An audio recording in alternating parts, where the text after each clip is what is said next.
Assalamu alaikum wa rahmatullahi ta'ala wa barakatuh. I welcome you all to today's new episode of Quran for Life.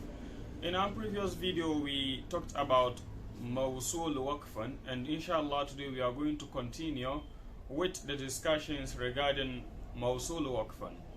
We talked about the position of the hamza when it is at the middle of the word and it is a sakin in our previous video. Today inshallah we want to talk about when the hamza has a haraka.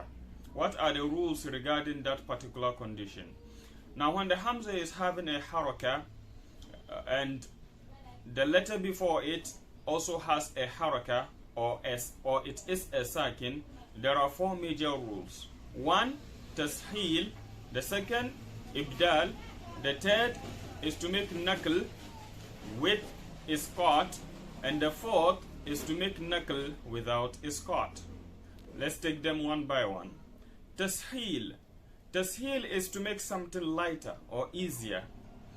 To understand tasheel, let's take examples. In Riwayatul Hafs, we recite ulaik with the hamza being with a hard tone. Ulaik. But with Riwayatul KHALAF an Hamzi, we make the hamza sound lighter.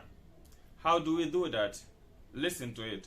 Ulaik, ulaik. You see, that sounds lighter. And it comes with mad or qasr. That is, you can prolong it. For example, ulaik. Or qasr. Qasr is to shorten it. Ulaik, ulaik. So that is qasr. Another example is فَأَصَابَهَا. فَأَصَابَهَا, the hamza is having a haraka.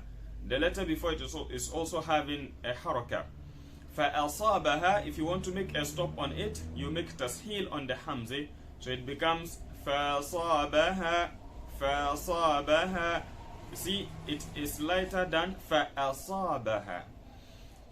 When, let's take another example for when it has a dhamma. For example, ru'us. Ru'us. Ru'us, when you are making tasheel on the hamza, it becomes ru'us, ru'us. You see, the sound of the hamza with the dhamma is lighter.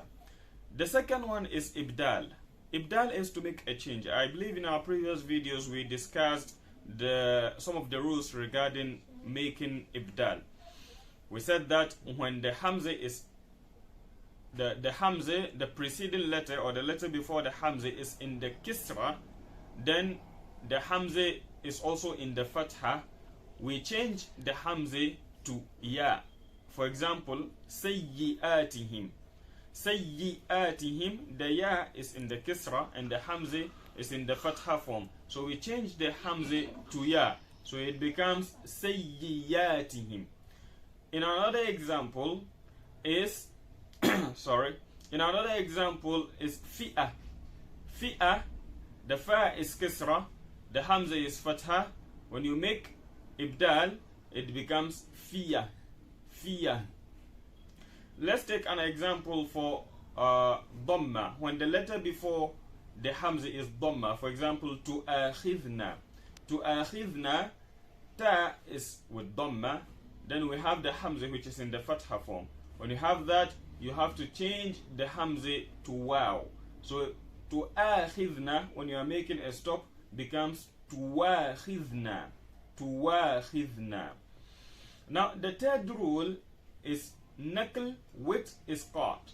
Knuckle also has been explained in our previous video. That is transfer. Isqat also has been explained, that is to delete the presence of the hamza. So for example, mustahzi'un. Mustahzi'un, the hamza is having a haraka. The letter before it, which is the zai, is also having a haraka, which is kisra. So in this case, to make knuckle, meaning to transfer the haraka of the hamza to the letter before it. So we transfer the dhamma on the hamza to the letter before it, which is zai, which is originally having a kisra. So it now becomes a zai with dhamma. Then we do isqat, that is to delete the presence of the hamza from the word. So mustahzi'un becomes mustahzun. Mustahzun, you've deleted the presence of the hamzi and transferred the haraka of the hamzi to the zai. That is naql with isqat.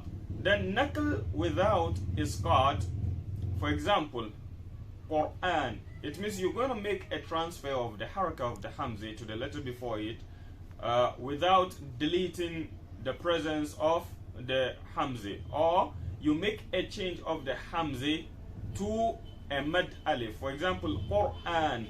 Quran, the ra is having sakin, it is concealed. Then the hamzi after it is with a haraka. So we transfer the haraka of the hamzi to the sakin before it. So it becomes Quran. Quran. We have another example like saw'ata. Saw'ata, the waw is sakin, the hamza which is after it is having a fatha. So we transfer the haraka of the hamza to the waw, it becomes sawata. Sawata. Or you can have idgham in it to become sawwata. Sawwata. So these are the four major rules regarding when the hamza is having a haraka and the letter before it is either having a sakin or also has a haraka. In summary, you realize that when you want to make a stop, you could have at your disposal like 3 or more rules that you can apply. Whichever you choose, it is 100% correct. For example, if I want to stop on mustahzi'un, mustahzi'un has so many rules attached to it when you are making a stop. I can make tasheel. So how do I recite it? I'll recite as mustahzi'un. I've made the hamza very lighter. Or I can make ibdal. Because the zai is kisra and then the dhamma, the hamza is having a dhamma, I can change the hamza to ya as we discussed earlier. So instead of mustahzi'un, it becomes mustahziyun. Or I can make naql with isqat. I transfer the dhamma on the hamza to the zai before it and deleting the presence of the hamza. So it becomes mustahzun. Mustahzun. So when you come across such kind of words, you can choose to stop using any of the above rules that we have discussed.